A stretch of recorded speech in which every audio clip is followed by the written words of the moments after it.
हमारे साथ हैं हिसार से कांग्रेस सांसद जयप्रकाश उर्फ जेपी। काफी नाम सुना होगा। आज संत रामपाल जी महाराज से मिलन खतर आए हैं कि कुछ संत रामपाल जी महाराज से मिल के बातचीत हुई, वो सारी बात पूछांगे। जी नमस्कार जी।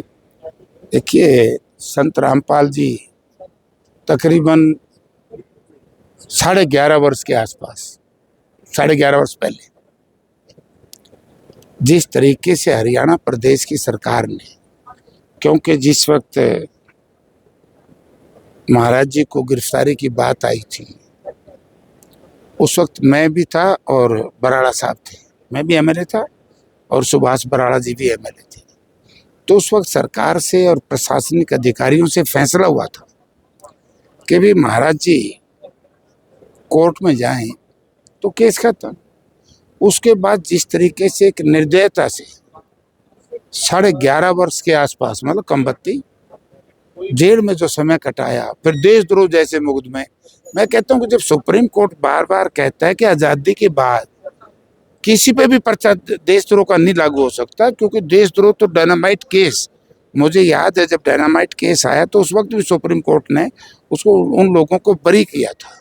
और ये तो संत हैं और इन्होंने ये भी सिद्ध कर दिया अपने त्याग से, तपस्या से, मेहनत से कि असली मायने में संत है।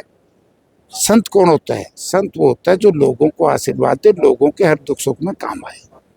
पिछले दिनों बाढ़ आई और हरियाणा प्रदेश की सरकार ने, जब मैं डिजास्टर मैनेजमेंट के अधिकारियों से पूछा कि हरियाणा प्रदेश के किसानों को मुआवजा क्यों नहीं मिला, विशेष तौर से हिसार पार्लियामेंट क्षेत्र के तालू से लेकर के और धनाना से लेकर के अपना सारा इलाका बरवाड़ा तक, आप उकलाना तक, मतलब विस्मड़ा तक या लितानी तक, सारे इलाके में भयंकर काम था। मैं वहाँ का एमपी हूँ। तो उन्होंने कहा कि जी सरकार ने तो प्राकृतिक आपदा घोषित नहीं की। मैंने सोचा भाई मर गए अब तो। तब हमने प्रार्थना की और जनता ने, पंचायत प्रतिनिधि भी महाराज जी के आश्रम में आए, जबकि जेल में थे। जेल में रहते हुए भी जो सच्ची सेवा, किसान की किसानी बचाई, खेती बचाई, मजदूरों के घर बचाए, और जो सरकार ना मजदूरों को कुछ दिया। मुझे तो ये भी पता लगा आज आश्रम में जाकर के, मुझे एक बड़ी भारी खुशी हुई कि गरीब लोगों के जो मकान गिर गए थे वो भी बनाने का काम संत रामपाल जी महाराज जी करवा रहे हैं और किसानों को बड़ी राहत दी, भयंकर।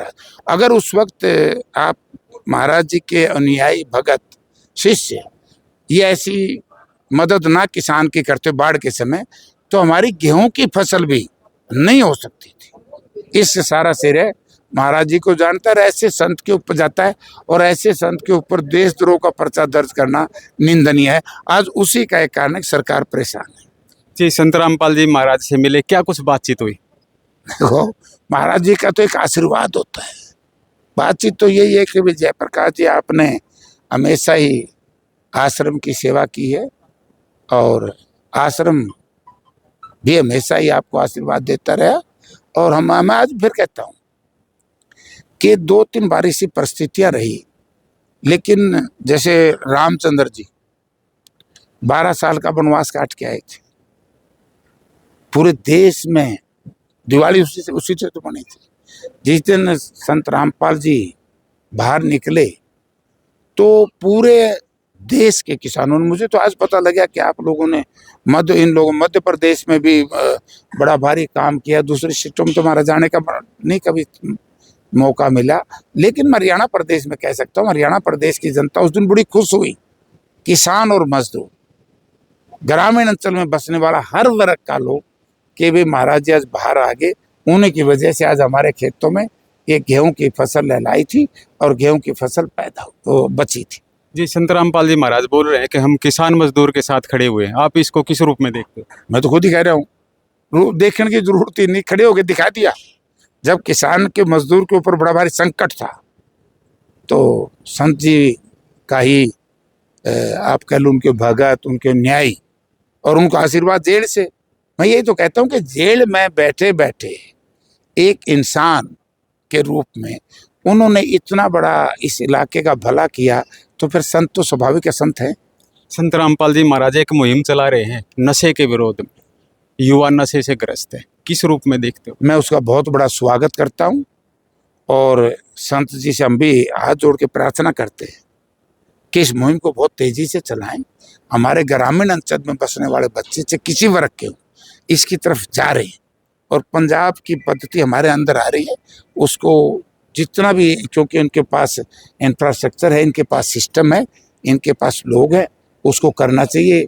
ये उतना ही महत्वपूर्ण है जितना कि लोगों के फसल बचाई, मकान बचाए, ऐसे लोगों के जीवन, क्योंकि आज एक एक बच्चा हो गया और वो कहीं न कहीं से गलत संगत में पड़ जाता है, तो चाहे वो किसी भी माध्यम से, सत्संग के माध्यम से, संगत के माध्यम से, दूसरे प्रचार के माध्यम से बचाना चाहिए। हम इस मामले में संत जी के जो काम करेंगे हम उनके साथ खड़े। जी, दहेज मुक्त विवाह भी कर रहे हैं संत रामपाल जी महाराज, अभियान छेड़ रहे हैं। वो बहुत अच्छा है, क्योंकि जो जिस तरह की आर्थिक तंगी हमारे किसान और मजदूर में आई है, ये दहेज भी एक बीमारी है और इसको ख़त्म करना चाहिए। और मुझे तो ये पता लगा कि बहुत सारी पंचायतें महाराज जी के दर्शन करने आ रही हैं, आशीर्वाद लेने आ रही हैं। तो ये सारी चीज सिस्टम जब लग जाएगा तो सब कुछ ठीक हो जाएगा। खाप पंचायतें भी लगातार सम्मानित कर रहे हैं। अच्छी बात है, हम भी सम्मानित करने आए, क्योंकि मैं एमपी हूँ और जिस तरह का भला का काम महाराज जी ने के अनुयायियों ने इन्होंने किया है, तो सम्मानित करने योग्य है। आप देश की बड़ी पंचायत के सदस्य हो, तो संत रामपाल जी महाराज के बारे में आखिर में क्या कहना चाहोगे? देखो, संत रामपाल महाराज जी ने विपरीत परिस्थितियों में जब सरकार ने किसान और मजदूर का साथ छोड़ दिया और हमें राम भरोसे छोड़ दिया कि वे राम जाने अब किसान के क्या होगा बाढ़ के टाइम, तो उस वक्त संत रामपाल महाराज जी ने किसान मजदूर की बाजू कह लो, हाथ कह लो, पकड़ा और उनको बचाया। तो ये बहुत ही इनका एक दिन बहुत बड़ा तप हुए, जैसे कहते हो संत, उनमें बहुत बड़ा नाम होगा। आप भी 11.5 साल बाद मिले हो, तो मिलने के बाद कैसी फीलिंग हुई? नहीं, मुझे बहुत अच्छा। हम डायरेक्ट इनडायरेक्ट भी शक्ल नहीं दिखती थी इनकी। सबसे बड़ी बात तो ये ना कि 11.5 वर्ष जिस व्यक्ति ने, जिस इंसान ने, संत ने अपनी पैरोल भी अप्लाई ना की हो, इससे बड़ी तपस्या को हो नहीं सकती। बहुत बड़ी तपस्या। 11.5 साल जेल में वनवास ही था, और क्या था, बिना कसूर 11.5 साल काटे। देशद्रोह का लगा रखा है जी मामला, आप बगैर कसूर। मैं तो खुद ही कह रहा हूँ, देशद्रोह बनता ही नहीं, और मैं तो था ही वहां। देशद्रोह का तो मतलब ही नहीं। पाप लगेगा जिन्होंने लाया है। मैं आज बताऊं, मैं भी थोड़ा सा नामदा में ध्यान रखता हूँ, भगवान में हमारा भी आस्था है। जो इन्होंने कर्म किया है, ये जिन्होंने भी किया है, उनको भगवान सजा देगा। जी देखिए, ये थे हमारे साथ कांग्रेस के हिसार से सांसद जयप्रकाश उर्फ जेपी। इन्होंने बताया कि संत रामपाल जी महाराज पर देशद्रोह का केस नहीं बनता। उन्होंने कहा कि जिसने भी ये देशद्रोह का केस लगाया है उसको पाप लगेगा। कितनी बड़ी बात इन्होंने कही है। आप लगातार देखते रहिए, हमसे जुड़े रहिए।